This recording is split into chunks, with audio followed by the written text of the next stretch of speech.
Pikachu Robinson, are you trying to produce me? Do you want me to produce you? Is that what you're asking me? Everyone who wants to know it like that. Everybody. Everybody. Yes, it's a George Michael cold open. Welcome back to the Comics Coffee Table. Pull up a chair, grab a cuppa, whatever it is you're shoving under your nose today there, pally, tough guy, sizzle check, chowderhead, however you describe yourself and identify in this great spectrum of humanity. Pre-recorded live before a studio audience of my stuffed animals. It's the Comics Coffee Table. Grab a chair, pull it up. We are a geeky chill stream. We leave the real world's problems over there just for a few minutes in our busy, hectic days. We take our minds off our minds by concentrating on our hobby with an emphasis on escapism and positivity. So much outrage on the internet these days. Everyone's mad about something. And I'm mad about you, Pikachu. Aww. We are a daily 3 p.m. U.S. Eastern daily. We're getting back into the swing of things after a summer break. We are focusing on reboxing, reboarding, and rebagging my entire collection. And along the way, I'm getting a sense of grading the comic books and their value. And I'm using 2 industry standard tools for that very purpose. The Overstreet guides. I got the Overstreet Price guide. This is the 52nd edition. The 53rd is coming out. Or I haven't even looked that up yet. Pika, put that PTS, OTL, put that shit on the list. Please, Pika. Thank you. That's a 53rd Overstreet Price guide. There. It's done. And it's out? Is it? Oh boy, it is out. Oh boy. Oh, buy new. 15% off. 30. See, this is what, yeah, huh? Well, I have to get a new Overstreet. But I've been using, these 2 books were given to me last year for Christmas by my parents. So this year is dedicated to my dad, my stepdad, and my mom. And I love you. Thank you so much for these wonderful, helpful tools for the show. This is signed by the artist Billy Tucci as well. I got to meet him in April at the Wicked Boston Comic Con. Oh, I got to get this. Oh, see, I could save 15%, or I could order it from my local comic book shop and give them the business. And that's the whole point of this show, is that not only do I go every Wednesday, mostly every Wednesday. I've taken a few Wednesdays off recently. There's just nothing out there. I'm getting pickier and pickier about what I want to spend my mind, money, attention, and limited space to keep them. I'm getting very picky lately, so I've been buying less and less. Yet, while I'm at my comic book shop, I'm also buying my supplies there. I'm getting bags, acid-free boards, and boxes.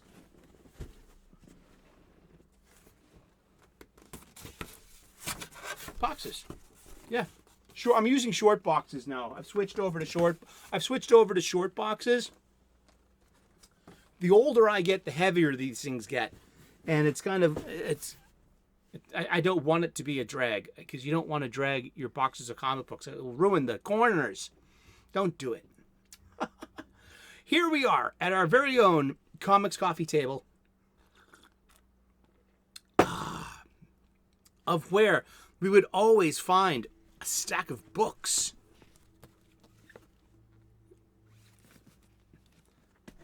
A stack of movies. I still have to watch this. A stack of music. My last 2 compact discs ever in my collection. A stack of video games. and there would be a stack of comic books. We would always be trying to get each other to read. You know, like, hey, you should read this. You should read that. Check this out. You know? Yeah. And it's good to have friends, and it's good to hang out with them and shoot the breeze at your very own comics coffee table.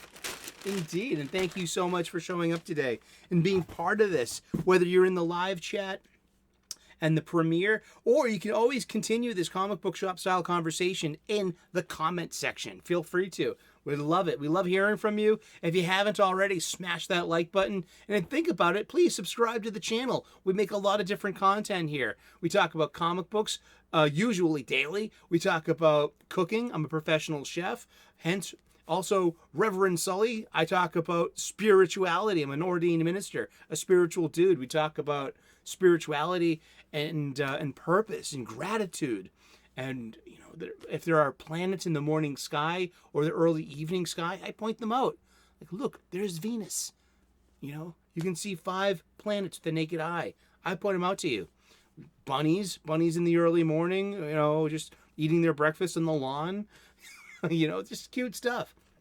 We try to keep it positive here, but we have a little elbow room for the occasional rant and outrage. I come to this coffee table to wind down, not to be wound up.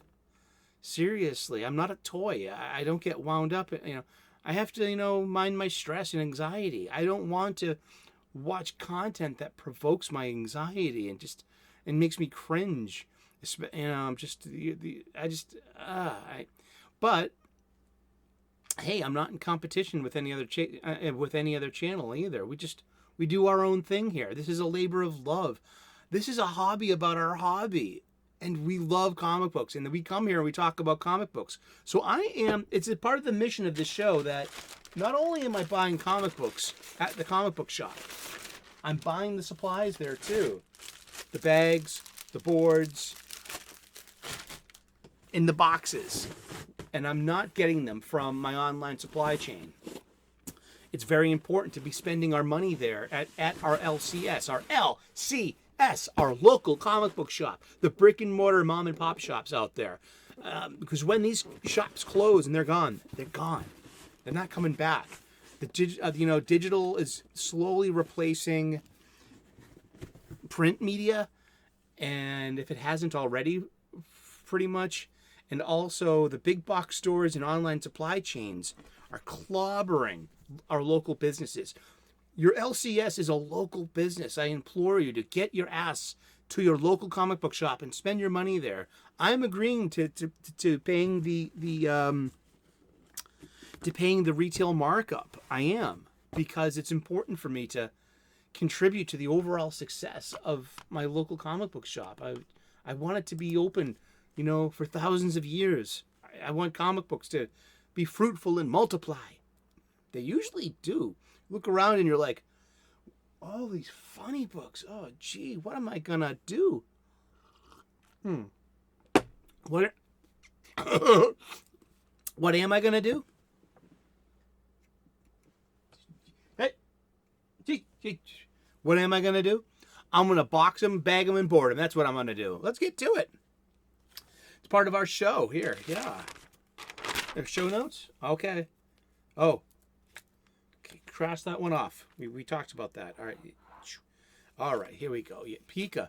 He's our executive producer, makes the copious amount of show notes that he slaves over all day long.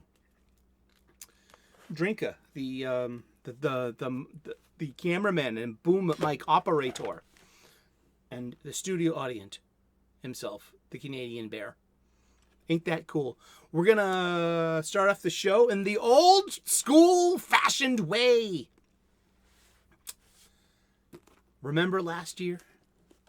The golden age of DC Comics, 365 days, where we opened this book, this well-loved coffee table book given to me by one of my best friends about 2 decades ago, and it's been surfing my coffee table ever since. No lie, it's been a constant source of comic book shop style conversations. People would just pick it up, thumb through it, and be like, hey, look at this. This is cool. This is a 2004 Anchor Press publication, written and curated by Les Daniels and Chip Kidd, with photographs by Jeff Spear. They show photographs of comic books, of art, covers, ads from this antediluvian age. The golden age of comics ran from 1938 to 1955, the Silver Age between 1956 and 1970, the Bronze Age between 1970 and 1984, the Copper Age between 1984 and 1993, and we've been in some nebulous catch-all Modern Age from 1993 until this current day. I get that information in standards from the glossary of the Overstreet Price Guide. I might not agree with some of that, but this is the industry standard, so I have to respect it and accept it prima facie, at face value. And I do. And from there, I can elaborate with my own personal philosophies and what I think the ages should be. And so, yeah, this was a very helpful book. We would open up this book to today's date. It was a page-a-day book. It was a great way to start to make daily content and to have a daily conversation about our beloved hobby. So we would open up to today's date. We will look at some comic book art of an antediluvian age. We would read the blurb and then would talk about comic books. And I like to say, and we're going to talk about comic books every day for the rest of the year. I'd say, yeah, so let's do it. Let's revisit the old show. It's September the 5th.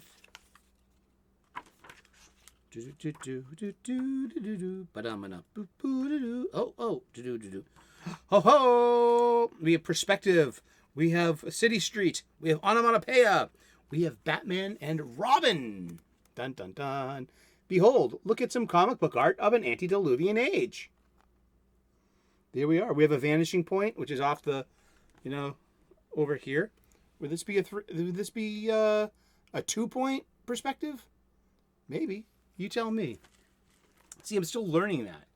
And it's great because I've never stopped learning about my trade. I'm a professional chef, and I've never stopped learning about my hobby. There's so much more to learn. And I feel like, wow. I mean, I just hit 50 years old. That's half a century. I've been a comic book fan literally most of that time, since I was a small child, where you can use pocket change at the newsstand or the spinner rack to get a funny book. And then over time, prices rose, prices rose, paper quality got better, the art got better, the newsstand no longer, or the spinner rack was no longer your point of sale origin. It was a ubiquitous place to get comics as well, but that went away, and now it's a niche hobby market, and it's got a dedicated, probably less than a million dedicated customers, and we are the lifeblood of the comic book industry today. But yeah, this is story by Bill Finger, pencils by Dick Sprang, inks by Charles Paris, from Batman issue number 30, August-September of 1945. Labor Day. Oh, well, no, that was yesterday. But hey, we're going to read from the blurb. This thing mysteriously matches up with the calendar every 4 years. I don't know how that works. It worked last year. I don't know why it's not working this year. Batman is one of our culture's most celebrated denizens of the dark, but he is hardly alone in the wee hours of the morning. This story, While the City Sleeps, shows the hero aided in his investigations by a number of hard-working people whose jobs keep them up all night. The night watchmen, hospital employees, subway track inspectors, power plant supervisors, cabbies, factory toilers, and all the others too numerous to mention. Dun dun dun. Who work while the city sleeps. And they all need something to eat too. And that's what, people get hungry about 2, 3, 4 times a day. people like me are happy to, to cook and to provide you busy people with quality, nutritious, delicious, and beautiful food to keep you going. You're a machine.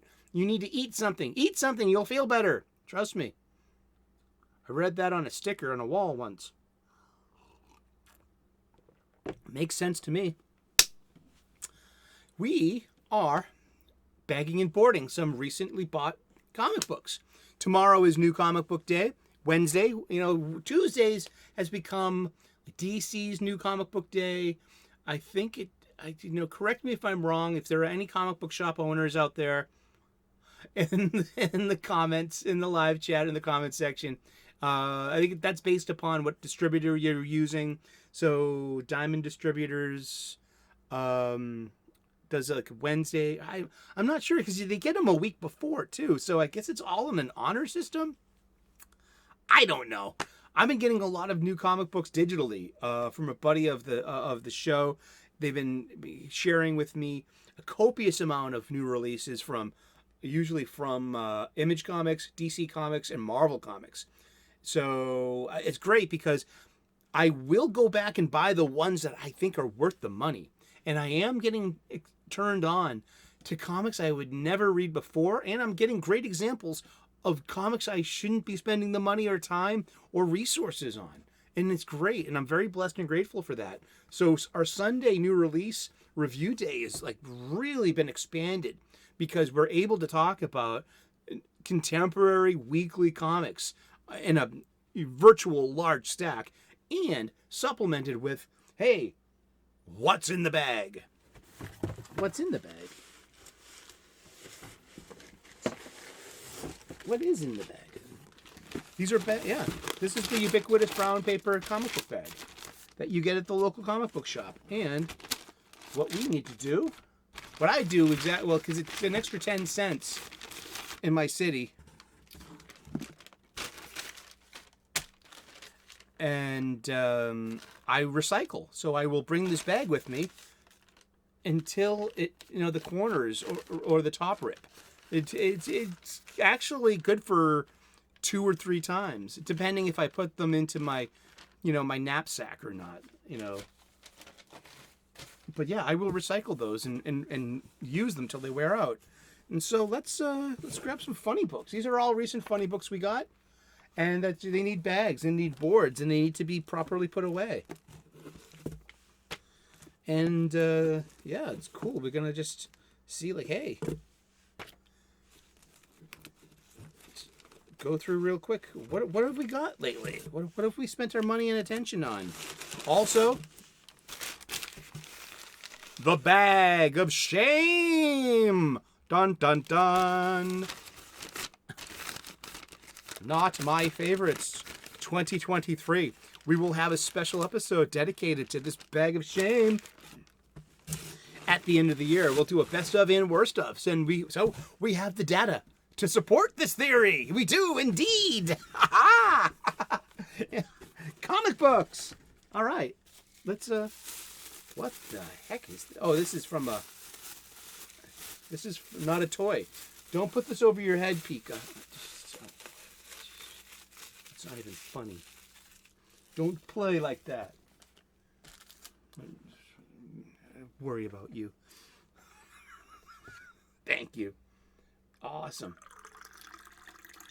So tomorrow on new release day, we go through the menu of what's going to be available to us at the local comic book shop on our shelves. I'm a chef. I love menus. As I like to say, we're just going through the menus. All right. Well, should I even bag and board this? No, I'm not. Does it deserve to be put in the bag of shame? No. I don't know. I really don't know. I paid $5 for this. It's not that it's bad. It was fun. It was entertaining, but it's a printed up webtoon. What is a webtoon? Well, you always say that, Sully. What is a webtoon? Webtoons.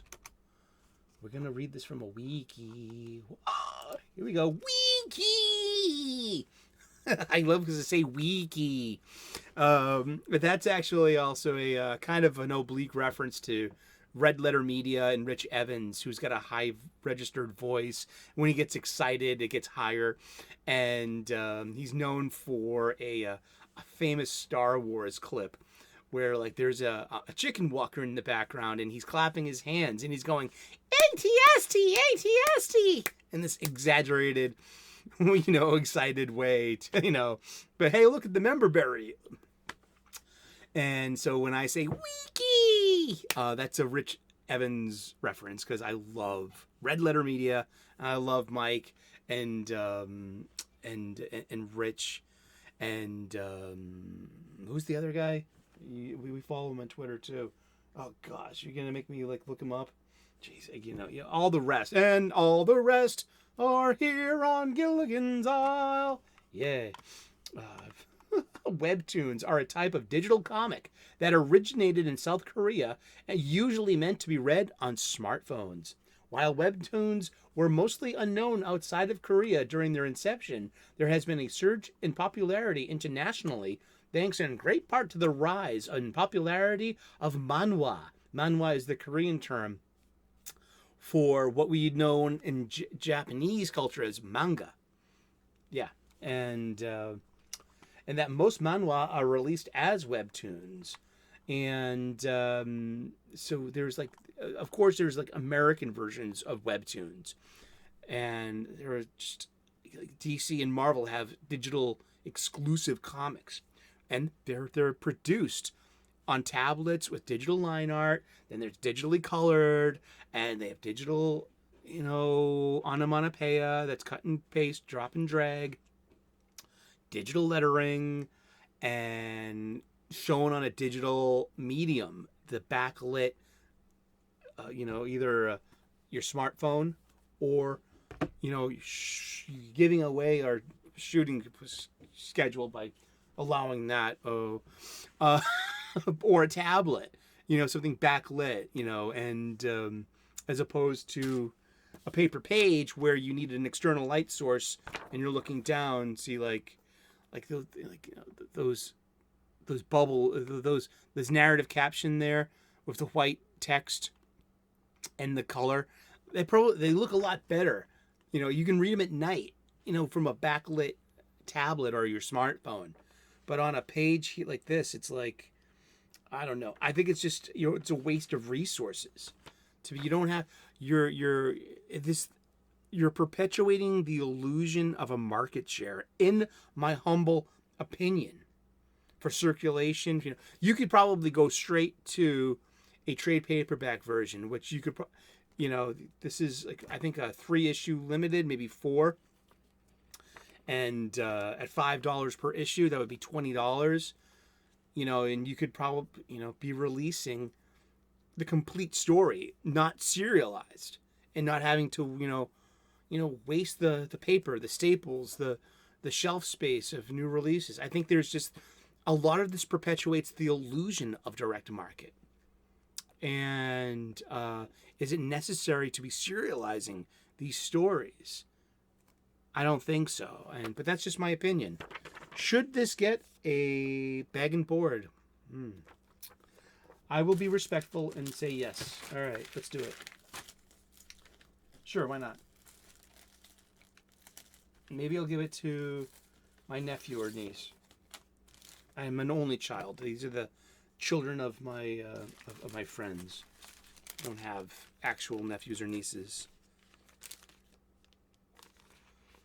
But they read comic books, and I give them my old comic books.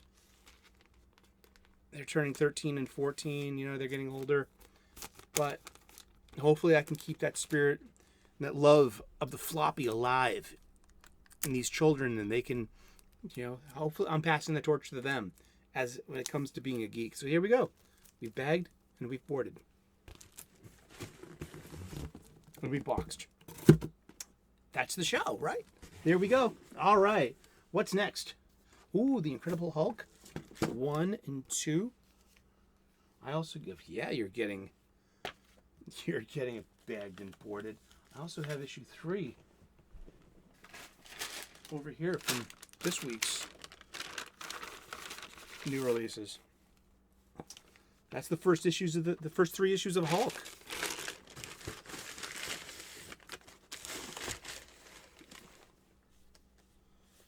pretty good. They're excellent. 1,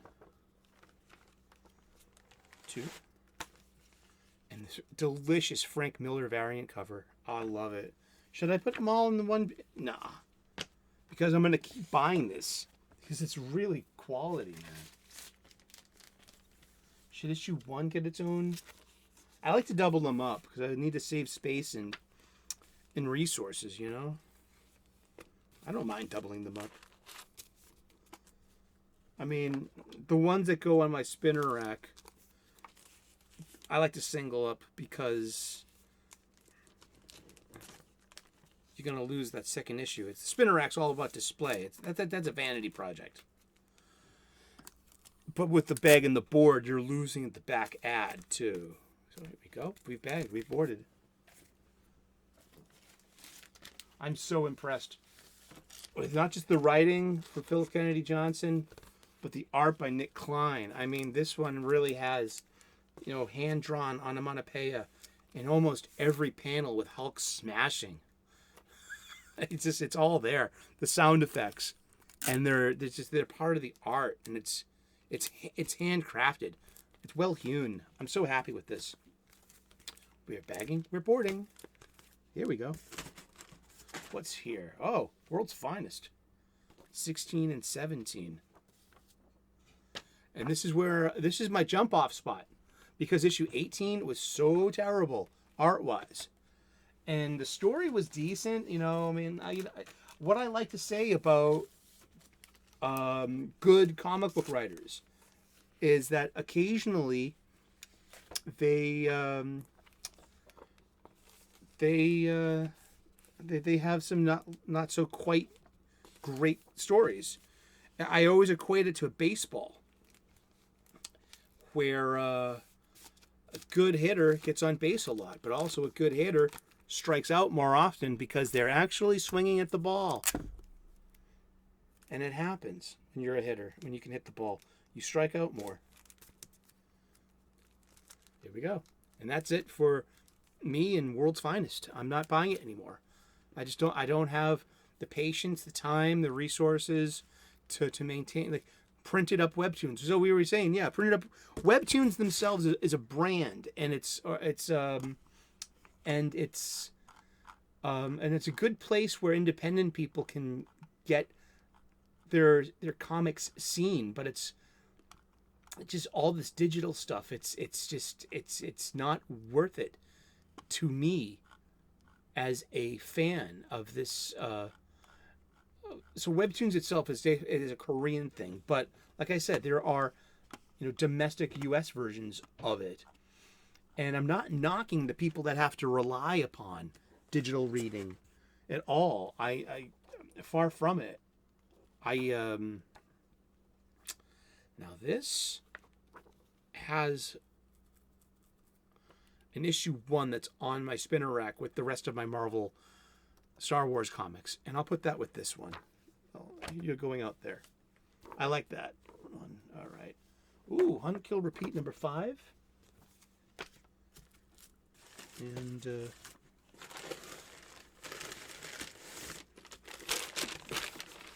you have number 6? We just finished this. Here we go. Number 6. We can double that up. And that's done. Well, for the time being, it's going to go on hiatus.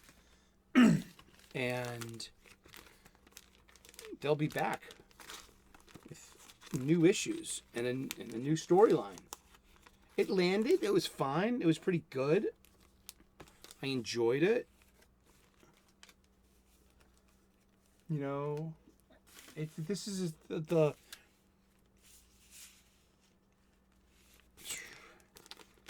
you know, it's not some kind of moral compromise to, like, you know, accept digital art, but a great story makes it easier to tolerate that, you know, in my humble opinion.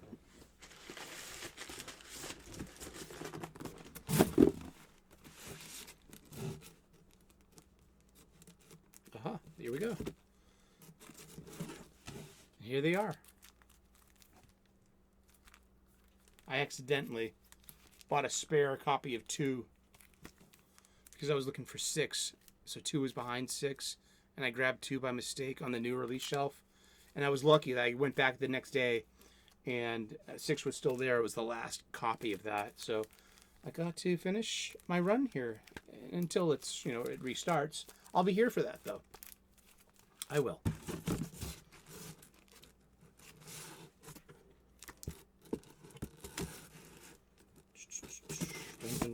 Ooh, Count Dante, number 3. I forgot to pick that up. PTS OTL. Put that on the list, Pikachu. Please. Oh, boy. Let's see. Where is the other one?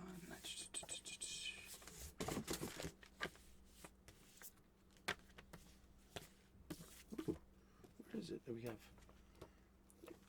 Teenage Mutant Ninja Turtles. And Usagi Yojimbo, number 5. I thought I had 6 around. It might not be out yet. I have the others. That's fun. It's a lot of fun. IDW is making fun comics with the Ninja Turtles license. It's like one of their last remaining. They got Ninja Turtles, a couple of other licensed properties in Star Trek, and they've lost the Hasbro license to Skybound. Rightfully so, in my humble opinion. Here. Bag, board, box.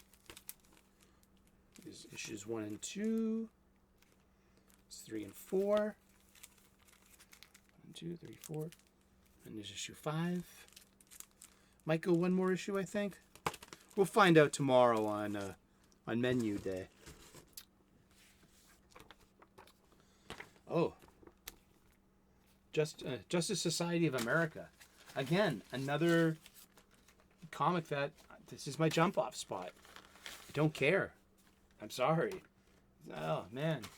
I might be able to read it digitally, and I'm fine with that. I might even be putting down Jeremy Adams' wonderful Green Lantern number 3 when it restarts this month. Maybe not. I don't know. We'll figure that out. We'll burn that bridge when we come to it. We'll go across that. But I'm done with this. Yeah. You don't need to be printing this, I guess. I'm sorry. That's hard for me to think. Ooh, Frank Miller's Ronin. Book 2. This stuff's so good. Like I said, I barely like the story, but the art is just too good. Real lettering by John Workman. Real pencils, real inks, real art. I mean, this is art. This is a comic book. Every page is a splash page. I adore my story. Is that at Wicked Comic Con back in April here, 2023, Dan DiDio literally sold me on this in person with his spiel and pitch. I love his energy. Could take or leave his editor-in-chief time at DC Comics, but let me tell you, he's a salesman. He can pitch. He had a good pitch. Yeah, here's that spare copy of 2. This is so much fun.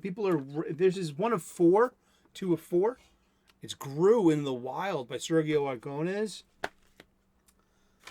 Having a great time with that one, let me tell you.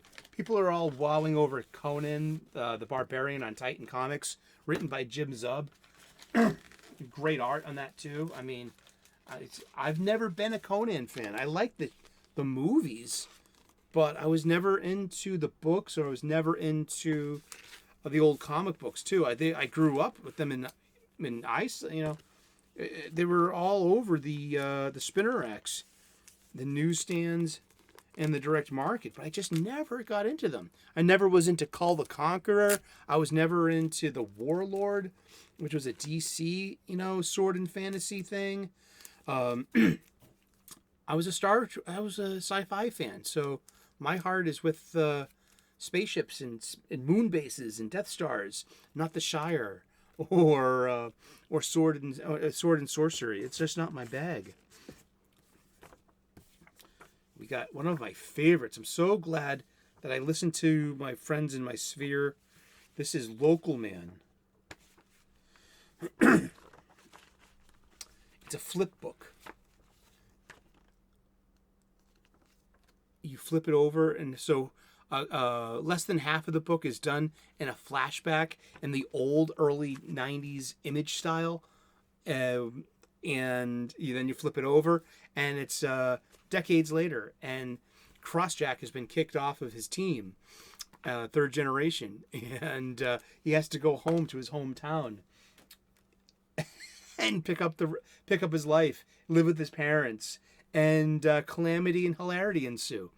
And it's pretty fun. He legally can't use his name or his powers or his trademark shield because it's a trademark. You know, he'll get sued if he uses that. So he puts on a ski mask, and he has a bag of weapons, which are like our yard tools. He's known as Local Man now. Like, Local Man saves priest from car accident. Local Man in the news. It's really funny. And it's so well done. So much so that this past week I got the annual Local Man Gold, which is done in the spectacular style of the Valiant Image crossover Deathmate. So yeah, let's I'm gonna bag and board these bad Larrys. I love Local Man. Thank you everyone in my sphere who suggested Local Man and kept suggesting it. I'm gonna put the image covers up front. That's what I'm going to do.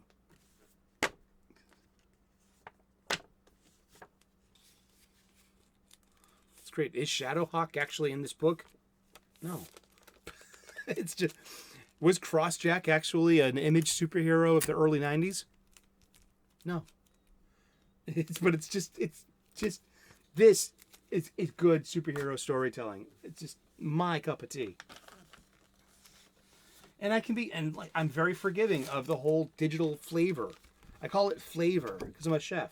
It's about your flavor, and your flavor profile and your taste palettes. I mean, your tastes. And digital is a lot to me. I make the allegory that it's like NutraSweet. Gives me a headache. And you can't get that taste, like that aspartame taste. Am I saying that right? Should I switch them up? Yeah, I will. I'll switch them up. But see, that's what I'm talking. Don't bend the spine. No dings, please. See, there he is. That's his bag of yard tools and his ski mask, because he can't be a superhero. There's a little robot drone following him around that will rat him out. He's in Dutch with the police chief, who is the husband of his high school ex-girlfriend, of whom is running her own superhero scam, which is so funny. Awesome. And I'm so happy that you tuned in today. Like I said, we're going to just keep trying to make the daily content. We're back, hopefully.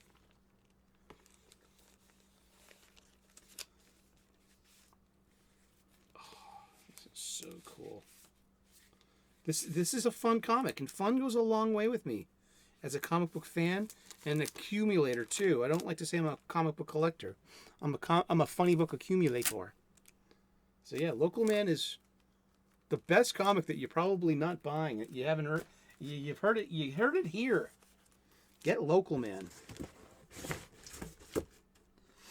I'm still buying Action Comics because of Philip Kennedy Johnson. He writes really good superhero stories. I hear the same thing about Superman itself by Joshua Williamson. But Joshua Williamson too, just like, he can write good superhero stories, but he has trouble landing them.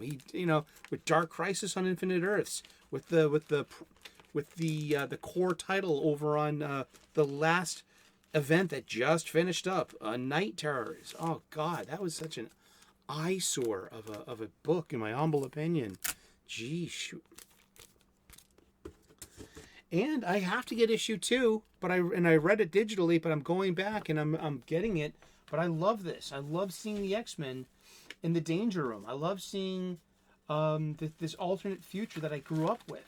I mean, X-Men's 141 and 142, Uncanny X-Men, were the first issues that I saved up and bought from behind the counter. And I worship those magazines. I wish I still had. Of course I wish I still had them. But, you know, they're long gone. But this is written by Guggenheim. It has a real penciler, real inker, and it's really heartbreaking to see how all your favorite X-Men get killed on the way to Kitty Pryde coming back in time and trying to warn the X-Men about the senator and to avoid his assassination and to avoid this future where Rachel Summers comes from. And that's all we got today. Thanks you so very much for tuning in today. We love comic books. We do. And we're going to talk about comic books every day for the rest of the year. God help us and God willing. Thank you, Krishna, for bringing us all together. God bless. Namaste. Good luck. Please like and subscribe. I would love to earn your subscription. We make daily content here. We talk about lots of different things. Spirituality, purpose, gratitude. We talk about cooking. We have bunnies, cute bunnies, and planets that you can see with the naked eye. I will point them out to you every time I see them. Thank you so very much. Please like and subscribe. God bless. Namaste. Good luck. And we will see you again tomorrow in those funny pages. Ciao. Bye-bye.